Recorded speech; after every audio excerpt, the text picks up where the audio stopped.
Many people learn to DJ on controllers as they're cheaper than the club gear and they're a great starting point for people wishing to learn how to DJ.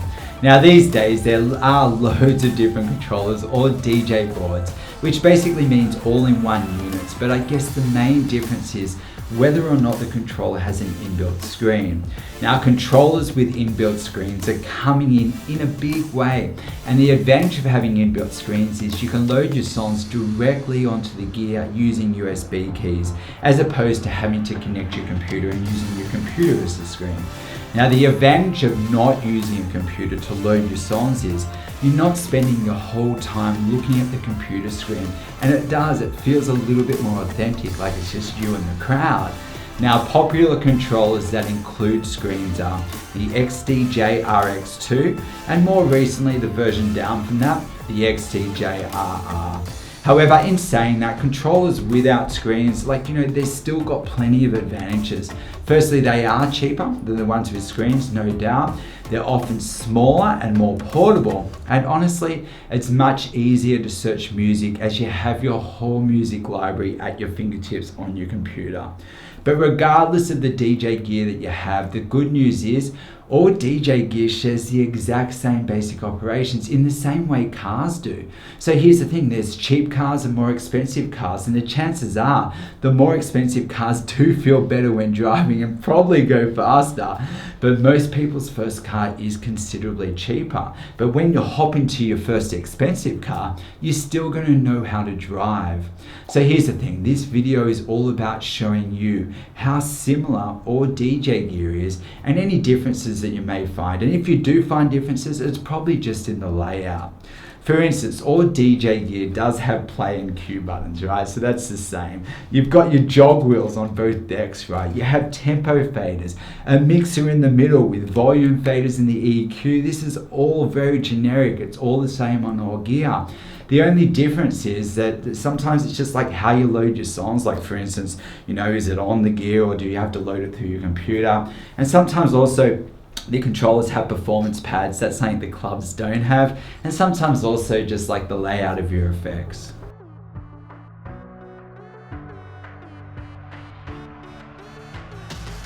Now in this video, I'm going to compare the CDJ RX2 and the CDJ SX2 to club gear, and I'm just going to show you where some of the main differences are.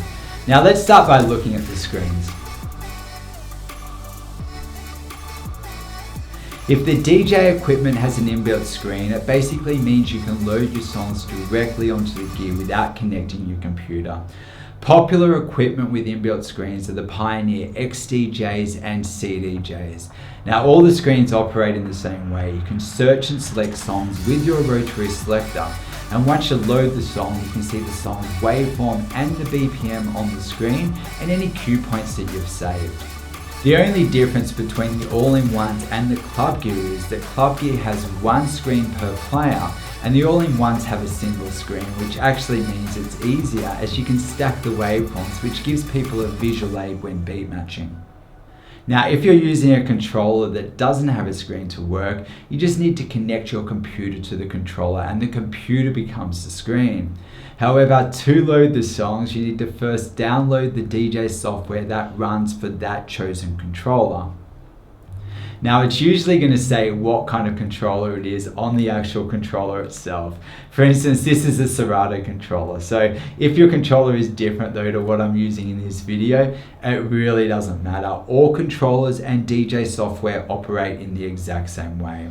Now for DJ software walkthroughs, check out our DJ software videos.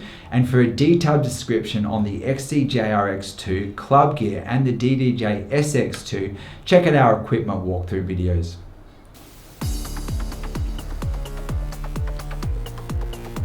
Once I've set up my software and imported some music, I can then, like the club gear, use the rotary selector to search and select songs. But when I find a song I like, I select the load button above the channel I wish to load that song onto. Now once I've loaded the song, like all other club gear, you can see the waveform, BPM and cue points. But this time, all this information is on the computer screen. Now that we know how to load our songs, the next step is actually playing. You're going to notice immediately that no matter what the gear is, they all share the same layout. You have deck 1 on the left and deck 2 on the right, and a mixer in the middle. Let's look at some of the main differences now. Number 1, the jog wheels are often bigger on club gear than most controllers. Now trust me, you can still beat match in exactly the same way with smaller jog wheels, but yes, the jog wheels on club gear do feel better.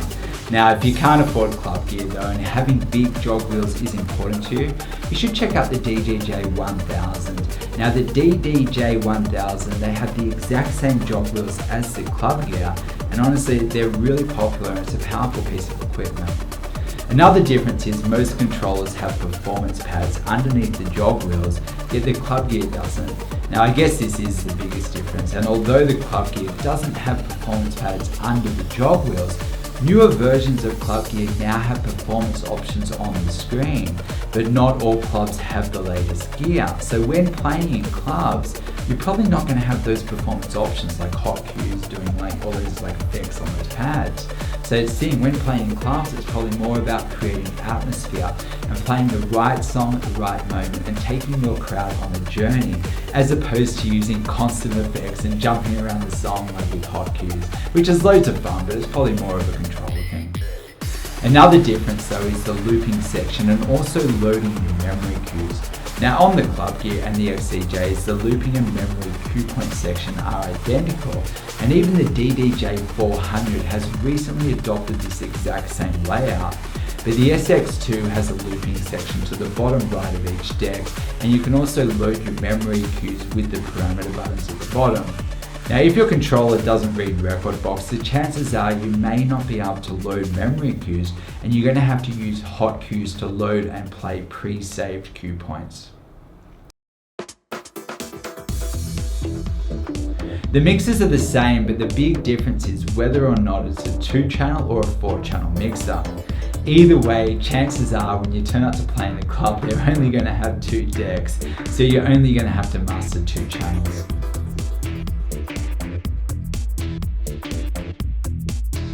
If you do own a controller and you're turning up to play your first club show and you've never touched club equipment before, I guess these are the things that you need to be careful of. Number 1, the venue will expect you to use their equipment. Think about it, if you turn up with your controller, whereabouts are you going to put it?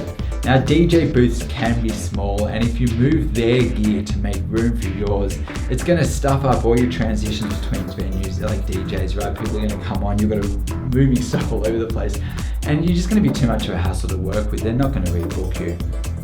All club gear reads USBs, and to prepare your music for USB, you must use rekordbox. Now for details on how to use rekordbox, check out our rekordbox walkthrough video. Club gear has 2 separate screens, 1 per player. This means you're not going to be able to stack your waveforms to beat match, and there's also a very good chance that the gear in the clubs does not have sync. So knowing how to beat match using your ears is an absolute must. I also suggest that you always turn up with 2 USB sticks, 1 for each player, as sometimes the link cable connecting the decks does not work. Not all club equipment reads hot cues, so if you're using cue points to map your songs, I suggest that you use memory cues. Now if you can afford it, club gear is without a doubt the Rolls Royce of all DJ gear, but if it is too expensive, the most popular units that people go for, well, with screens, because that means if you're using screens, it's like the club gear, is the XDJ-RX2 or the XDJ-RR. Now these do have the same layout as the club gear, so if you master DJing on any of those, you're going to be able to turn up to a club and everything is located in the same place. Now the controllers without screens are even cheaper, but this is where the layouts become a little bit different to the club gear, mainly in the fact that you'll most likely use hot cues and not memory cues, but outside of that you will find that the basic operations are exactly the same. For instance, you're going to select and load your songs with the rotary selector. You can match the BPMs with your tempo fader. The play and cue buttons are in the same place. The jog wheels are in the same place. And everything works in the exact same way, and even the mixers share the exact same features. Now sure, there may be some small differences with the layout of effects, but I personally feel effects comes later. And if you want to make sure that your transitions are ultra smooth and professional, I feel you need to use the whole EQ. Now mastering the whole EQ is very important, and if you don't know how to do that yet, check out our pro mixing videos and also the advanced transitions course, and I'm going to go through and explain how to use the EQ in great depth. Now personally, I would suggest treating effects, right, like icing on a cake. In small doses it's super sweet, but too much can make people sick. Now if you have your first club show coming up and you're a little bit nervous, please keep watching, as I have loads of videos coming up answering common questions people have, and I also have a video on all the things that can go wrong when you turn up to play. Knowledge is power, and my goal is to leave no stone unturned and to help as many people as I can to be prepared for any eventuality.